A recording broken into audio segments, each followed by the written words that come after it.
Injection लगाना नहीं साहब। जब आपको वाइटमिन से पेट भर रहा है तो दूसरा प्लान देखने की क्या जरूरत है? बताओ, क्या देखने की जरूरत है?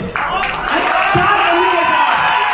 क्या करनी है वाइटमिन के अंदर? देखो सर, हमारे सीएमडी साहब जितना कम से कम प्रोडक्ट रेंज में हो सकता था वो ले आया। ठीक है, मैं ये नहीं कहता हूँ कि वाइटमिन के सिवा और कंपनी के पास इससे सस्ता प्रोडक्ट नहीं है, लेकिन उसको थोड़ा झांक के भी देखिएगा कि उस प्रोडक्ट में मिट्टी तो नहीं मिला हुआ भाई, या तो राख तो नहीं मिला हुआ, उसमें रिजल्ट भी डाला है कि नहीं, वो भी तो देखना है ना साहब, है देखना है कि नहीं?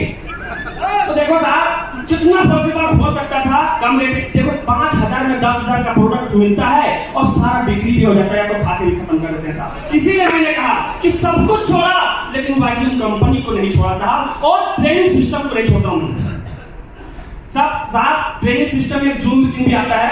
अगर जूम मीटिंग में बताऊं साहब तो आज तक मेरा रिकॉर्ड है, कभी भी जूम मीटिंग नहीं छोड़ा, कभी भी नहीं छोड़ा।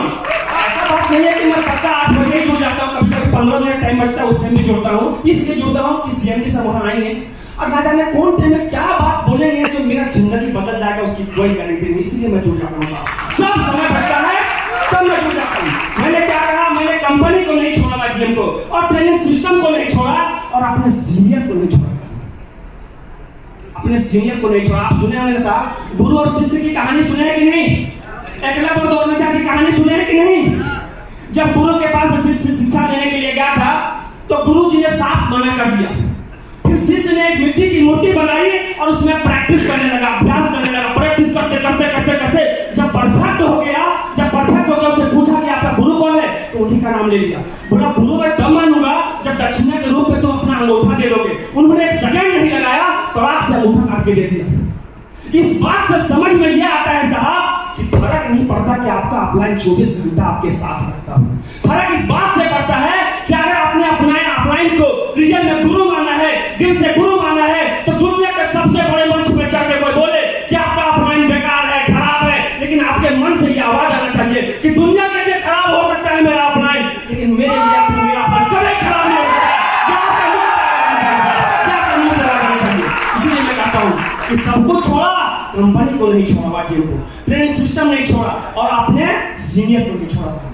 सीएमडी साहब का एक ही फॉर्मूला को रटा हूं साहब, इतना मीटिंग संदर्भ में थोड़ा कम घुसता है मेरा, लेकिन एक एसटीपी को रख लिया कि so the plan share the product, so the plan share the product, so the plan share the product. आदमी आए तो बेस्ट और नहीं तो नेक्स्ट, आए तो बेस्ट नहीं तो नेक्स्ट, आए तो बेस्ट नहीं तो नेक्स्ट। सो मच काम चलते रहना चाहिए साहब, काम करते करते रहना चाहिए। जब काम किया तो बहुत फास्ट स्टार बना, जिस तरह सब लोग स्टार बनते हैं, मैं भी स्टार बना, ब्रॉन्ज बना, सिल्वर बना, पर्ल बना, गोल्ड बना, रूबी बना, डायमंड बना। आज डबल डायमंड होंगे साहब, आज डबल डायमंड होंगे। अचीवमेंट की बात करूं साहब तो 19 महीने में 52 लाख रुपए कमाए साहब, 52 लाख। देखो साहब, ये 52 लाख रुपए किसी के लिए कम हो सकता है, मैं नहीं कह सकता हूं, लेकिन मेरे लिए बहुत बड़ा अचीवमेंट है, क्योंकि मैं जिस बिजनेस में, जिस जॉब में था, पूरी जिंदगी बिता लेता तो 52 लाख नहीं कमा पाता, पूरी जिंदगी में कमाई के मामले में। देखो साहब, हमको सर बोल दिए कि ज्यादा बात नहीं करना, बस एक बात बताऊंगा साहब कि दूसरी कंपनियों में क्या होता है, नेटवर्क मार्केटिंग का कंपनी का सिद्धांत है साहब कि देखो 100% में 90% लोग फ्लॉप कर जाते हैं, 5-6% बचते हैं वो लखपति बनते हैं, और 2-4-5% ऐसे परसेंट होते हैं, 2-4-3% जो करोड़पति बन जाते हैं। वाइटमिन बिजनेस में एक चीज मैं देखा हूं साहब, पहले तो 50% बोलता, अब तो 90% लोग सक्सेसफुल हो सकता है साहब, 90% लोग। देखो साहब, छोटी सी कहानी के माध्यम से अपने बानी को विराम दूंगा। एक आदमी था जो इंजीनियरिंग की तैयारी करने के बाद डॉक्टर का दुकान खोल दिया, बाहर बोर्ड लगा दिया कि 500 रुपया फीस है मेरा, जिसका इलाज सक्सेसफुल नहीं होगा तो 500 रुपए के बदले में उसको 1000 रुपया दिया जाएगा। एक बगल में प्राथमिक चिकित्सक बैठता था, वो बहुत मन ही मन खुश हो रहा था कि किसी का धंधा चलेगा ना चले, मेरा धंधा तो चलेगा। बोला है भाई, बोला मैंने कुछ ना कुछ बीमारी डेली लेके जाऊंगा, अब बोलूंगा सक्सेसफुल इलाज नहीं हुआ तो 500 के बदले में 1000 रुपया कमा के आ जाऊंगा। एक दिन गया, बोला डॉक्टर साहब मेरे को बड़ी अजीब गरीब का बीमारी। बोला क्या बीमारी है भाई? बोला मेरे को ना स्वाद का पता चलता नहीं है। तो कंपाउंडर को बोला, कंपाउंडर जो 21 नंबर में जो दवाई है ना, लाके इसका मुंह में डालो। तो जैसे डाला वो जोर से चिल्लाया, डॉक्टर साहब ये तो पेट्रोल है। बोला भाई अब आपको स्वाद का पता चलने लगा है। देखो साहब, गया था 500 रुपये चूना लगाने के लिए, खुद क्या प्रॉब्लम हुआ आप खुद समझ लीजिए।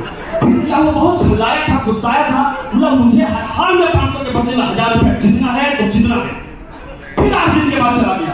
बोला डॉक्टर साहब मेरे को ना बड़ी अजीब बीमारी। बोला क्या बीमारी है भाई? बोला मैं बहुत जल्दी भूल जाता हूँ, मेरा पदार्थ बड़ी कमजोर। तो कंपाउंडर को बोला वही इस नंबर में जो दवा है लेके आओ। तो बोला डॉक्टर साहब उसमें तो पेट्रोल है। बोला बधाई हो, आपका रास्ता सही हो गया।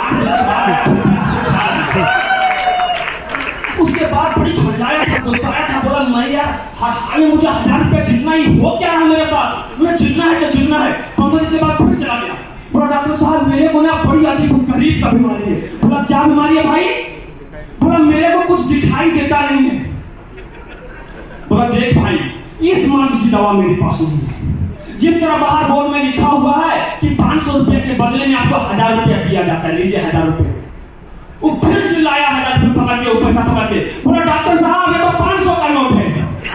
बोला बधाई हो, आपको दिखाई भी देना चालू कर दिया। देखो साहब हर मर्ज की दवा हमारे वाकई बिजनेस में भी है। देख लो खुद देख लो।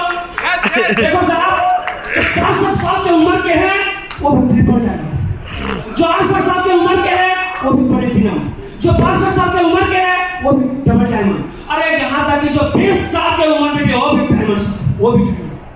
तो यहाँ हर लोग कामयाब है। सिर्फ 2 बात तो रख लो साहब। मैं तो कहना चाहता हूँ भाई हमरे से बहुत सारे तुरंत खान लोगों को पहली बार स्टेज पर चढ़ रहा हूँ तो बहुत कुछ भूल भी जाता हूँ बोलने वाला, लेकिन एक बात कह देना चाहता हूँ कि साहब बिजनेस में ना, वाइटकम बिजनेस में अगर सपने बना के आए हो तो टिके रहना बहुत जरूरी है साहब। तभी तो आपके सपने पूरे हो कि नहीं हो तो वो आपके सीनियर जानेंगे। इसीलिए टिके रहना बहुत जरूरी है साहब, बहुत जरूरी है। और दूसरा क्या है कि अगर आपको उड़ने की ताकत है तो उड़ो, और नहीं तो दौड़ने की ताकत है दौड़ो, और नहीं तो चलने की ताकत है चलो, और नहीं तो रेंगने की ताकत है तो रेंगो साहब। लेकिन लगातार चलते रहो, चलते रहोगे साहब मिलेगा। हो सकता है कि डायमंड आप 1 साल का लक्ष्य बनाए थे 2 साल में बने, ऐसा हो सकता है, ठीक है, लेकिन डायमंड तो जरूर बनेंगे साहब, डायमंड जरूर बनेंगे। इस चीज को इतने ही शब्दों में अपने वाणी को विराम देता हूँ। Thank you friends, thank you very much.